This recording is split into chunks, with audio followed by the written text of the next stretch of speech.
Hi guys, my name is Paulina Brennemer. I go by Polly. I'm a public relations major at Ball State University. I'm a junior this year, and this video is for Dr. Tate's class, and I'm just going to talk a little bit about my journey with media and how media affects me today. So starting off, I think we should start from the beginning.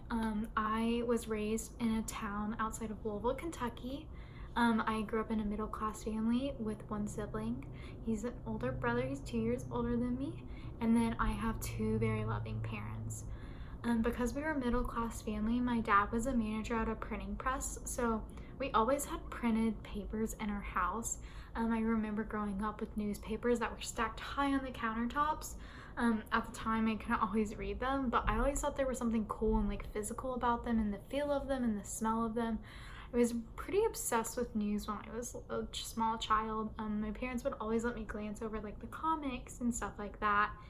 And then as I got older, my mom would always put the Today Show on when we were in the kitchen getting ready in the morning.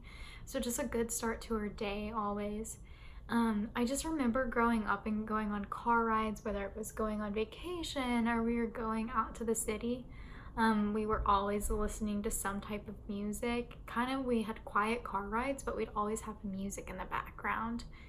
And we'd listen to country music a lot. My mom loves country music.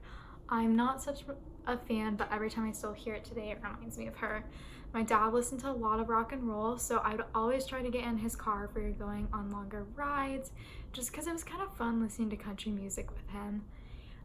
So as I got older, we got a computer in our living room, which meant I had access to YouTube for the first time, so I started watching music videos.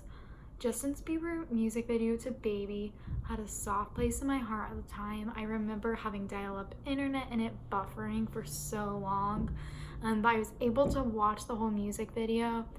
And I really kind of went into this music video craze when I was younger, so I'd always be up to date on Lady Gaga's music video. Taylor Swift, loved listening to Taylor Swift growing up.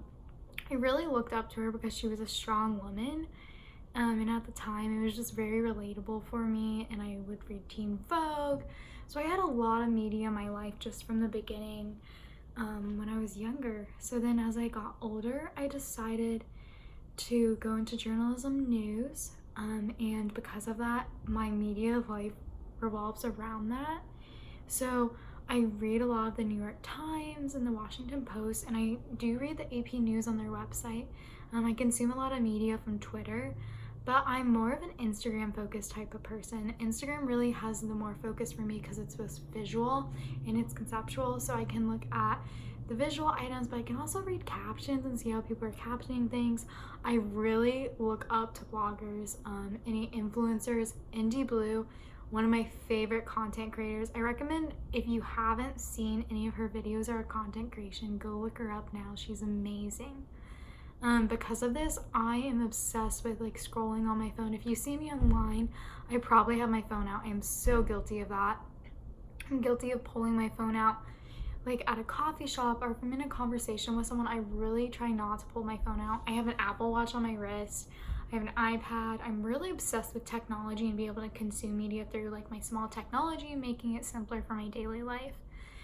Because of this, it's really hard for me to get into Netflix as much, just because I'll get stuck in scrolling through Instagram. So I get really distracted in watching Netflix because I don't pay attention to the episodes. I started watching TED Talks a long time ago, and those really seem to help me. So TED Talks, just watching the shorter TED Talks, I have the app on my phone. So sometimes if I'm on campus and you see me with my headphones in, I may have a TED Talk on, a podcast like The Morning Toast, and just some more modern ones. And then I also have a love for music. I went to 2 music festivals this year, Lollapalooza and Forecastle. I loved all the sets. Some of my favorite bands are Cold War Kids, the band Camino, Casey Musgraves, and so many just small bands that people don't know about. Those are probably some of my favorite music items. Not as much my mom's country music side. And thinking about TV, I do watch Grey's Anatomy, which was weird because my mom growing up watched Grey's Anatomy and she would always shoo me away from the TV when it came on, but now I watch it myself. And I think that goes into who I'm inspired by, because Meredith Grey was an inspiration for me kind of going into high school. I thought I was going to be a doctor because of her. I'm not a doctor, obviously, today, not even going into the medical field, but there's something about strong women that really inspire me to become a strong woman and find that thing that I'm passionate about and just go for that in life. So really, when I think about who inspires me the most, it's just strong women that are in this world doing what they want to do and really making a passion into their day job. So content creation is something that I would love to do in the future. And because of that, I really think about strong women, and with inspirational quotes, I really look up to Reese Witherspoon in Legally Blonde. She was amazing, and she now has her own fashion line, her own business, her own filmic company. Like, she's just doing so much in this world. And one of her quotes that really stuck out to me was, "I believe ambition is not a dirty word. It's just believing in yourself and your abilities." So today I'm going to challenge you to think as ambition is not a dirty word. Whenever someone says you're too ambitious, it's not a dirty word. It's you believing in yourself, and keep believing in yourself. So have a great day. I hope you enjoyed hearing about my media journey.